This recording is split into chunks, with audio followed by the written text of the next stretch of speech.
This is Sky News at 5. Top stories tonight. Sexism stunner. The photo, the comment, the online backlash over this lawyer's looks.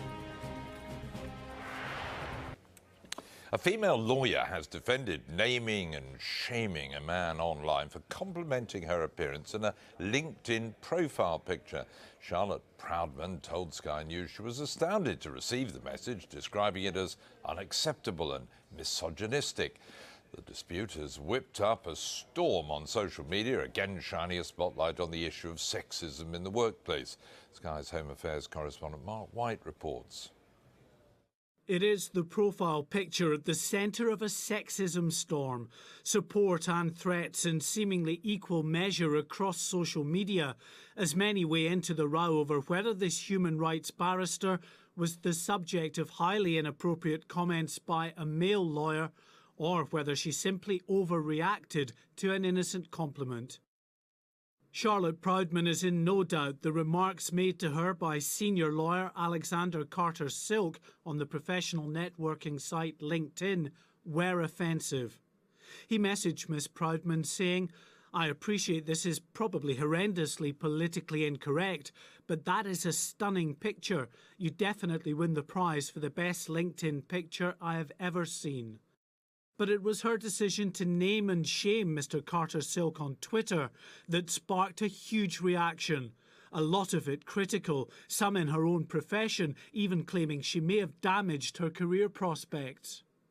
I'm there to connect with other lawyers on a professional basis, not to be objectified on the basis of my physical appearance. Alexander Carter-Silk says he made a prompt and sincere apology and that he never intended to offend.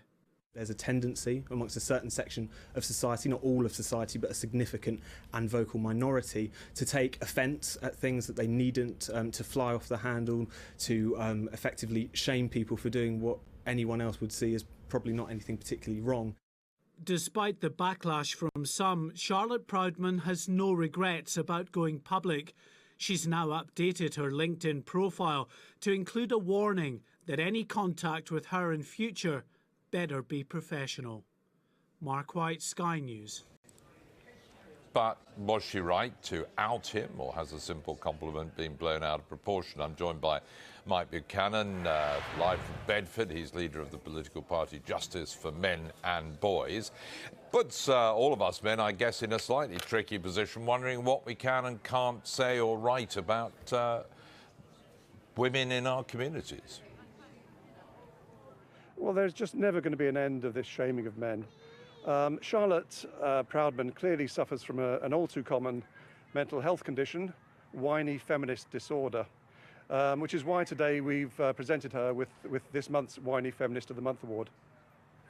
Is that going to be constructively? Is that going to be constructively helpful, though? Somebody said something. It was taken amiss by this woman. Pouring fun on it. Is that really going to help? We're not pouring fun on it. We're trying to raise attention to the fact that this relentless whining by radical feminists such as this woman has a purpose, and it has a purpose of shaming men into giving them concessions on all sorts of things. This is just one tiny attack in a war, quite frankly.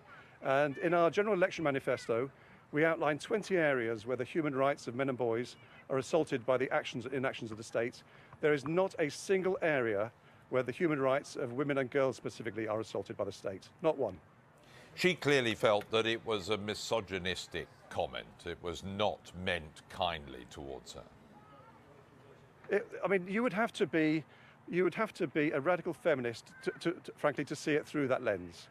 I mean, it would take someone who's driven by hatred of men to put that interpretation on it.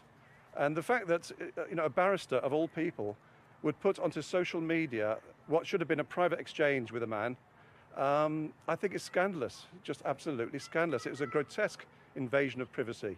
But he'd put that out there in the public domain first, if you like. Well, I think it was on LinkedIn. I mean, I may have this wrong, but my understanding was that it was a private LinkedIn exchange, which was put on social media by her. But I could be wrong on that, Jeremy. But the point is, there is a purpose to these things.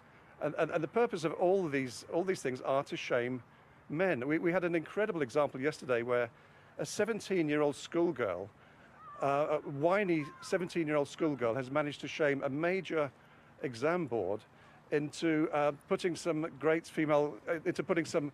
female classical composers onto its A-level music syllabus. Now, can you tell me any great female classical composers? You call them whiny. I'm sure the majority of women would probably say they're really answering back after many, many hundreds and thousands of years where they would have been treated wrongly and not really had a voice to answer back, whereas now they have a voice through social media and can come back at things that they deem to be wrong and insulting. That analysis is absolutely absurd. Women have always had a great deal of informal power, and in the modern era, they've got a lot of formal power. And they're using that to assault the human rights of men and boys, as I say, in 20 areas in our manifesto.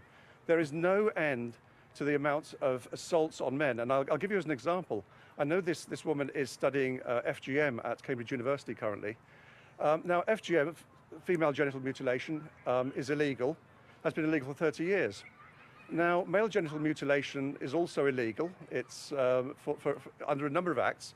It also breaches EU and UN conventions, and yet it goes on. You know, why is it that male genital mutilation today still continues? It creates a great deal of harm to boys and men in due course. It's an absolute outrage. Why are we not talking about that rather than FGM, which is illegal? I'm sure the debate about how men and women address each other and who's right and wrong will go on for as long as there are men and women on Earth. Thank you very much, Mike Buchanan. Thank you, Jeremy.